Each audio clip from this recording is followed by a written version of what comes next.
Why routines don't work? Because you don't work. Routines do not work on their own. You have to work on your routine. And the problem that routines don't work is because you write routines. Stick on your wall, stick on your study table, stick on somewhere where you can see the routine, but you do not work according to the routine. You have to internalize the routine. You do not have to write it down. You do not have to paste it somewhere. You have to make the routine a part of you, a part of your body clock. And if you do not make the routine a part of your body clock, that routine is of no use. You will not be going to use that routine for any longer. So with that idea, let's try to understand how can we make the routine a part of ourselves, and how can we make our routines work for us rather than we just create a routine and do not stick to it. So let's start this video. Let us suppose you're preparing for CFA or MSQE or for JEE or for FRM or for any exam for that matter. So let us suppose you're preparing for CFA.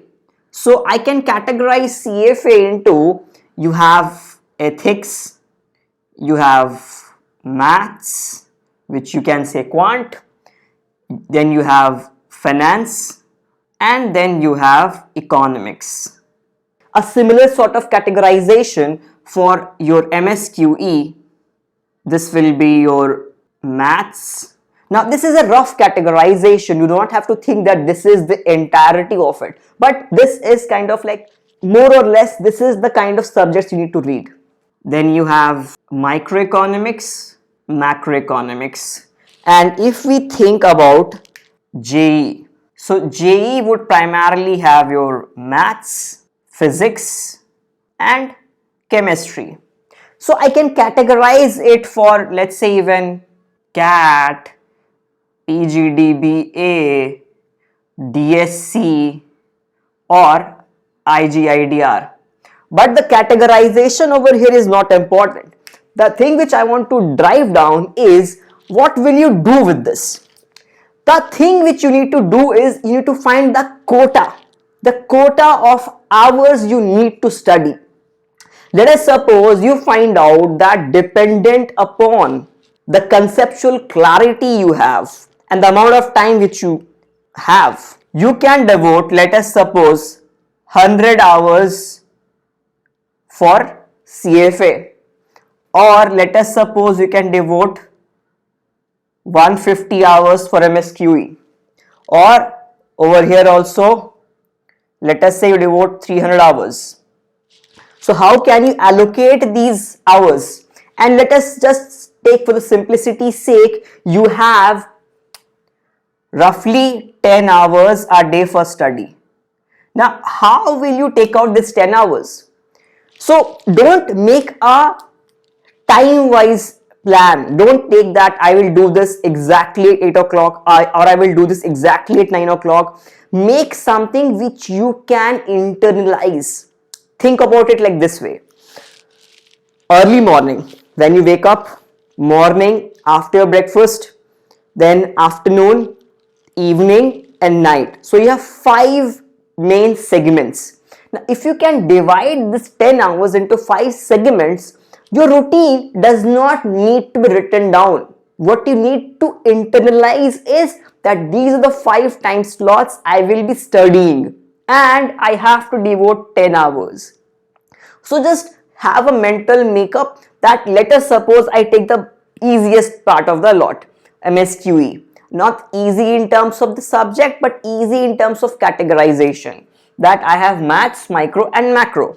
So let us suppose you realize that you want to devote 60% of your time in maths, 20% of your time in micro, and 20% of your time in macro. So you can allocate your time of 10 hours in that same ratio, 6 to 2. Now how would you divide that? That is your personal choice. If I have to give you a plan, a better way of doing it would be, give the first 2 hours, early morning 2 hours to maths, post breakfast for your macroeconomics. In the afternoon, do all maths, micro and macro, and then up to you what you do in the evening and night time slots. So this is how you should plan your routine. Have time slots in mind and don't have a rigid routine which you obviously will do not follow after a few weeks or even let's say few days. So have a routine which is as good as like brushing your teeth, having breakfast, having lunch, going to sleep, going for a walk, having a cup of tea, anything. So in this way what will happen is you do not have to work for the routine, rather you make an environment for routine, you make an ecosystem for the routine. So once you create a structure around the routine, automatically your body will accept that routine, because the body will realize, just like brushing the teeth, I have to study. Just like eating lunch or breakfast, I have to study. So those time slots would not be constant, but would be a rough time slot, and it will change day to day. But more or less you will get something like 10 hours if you have decided to give 10 hours, because you do not change your breakfast, lunch and sleeping time by a lot. So this was the idea which I wanted to tell you, that if your routine is not working, scrap all your routines. Do not stick your routines on your study table or on your wall or on your notice board or anything which you look at regularly. Make a routine which is kind of like your body clock and make that part of yourself.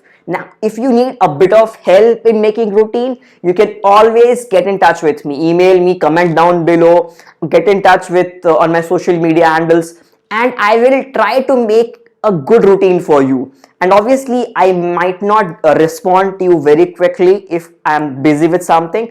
But yes, the thing is, I want to help you with your routines. You should not fail in making a routine. Your routine should work for you.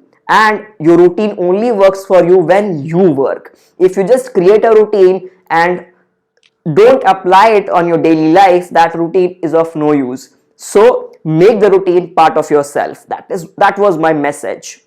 That do not create fixed time slots, but have a kind of body clock routine time slots, that what I will do after lunch, before breakfast, after brushing my teeth, before sleeping, things like these. So if you want more videos on exam preparation and how to strategize your time and how to optimize your preparation, then do subscribe to the channel if you haven't already, and also do not forget to check the other videos. Bye bye.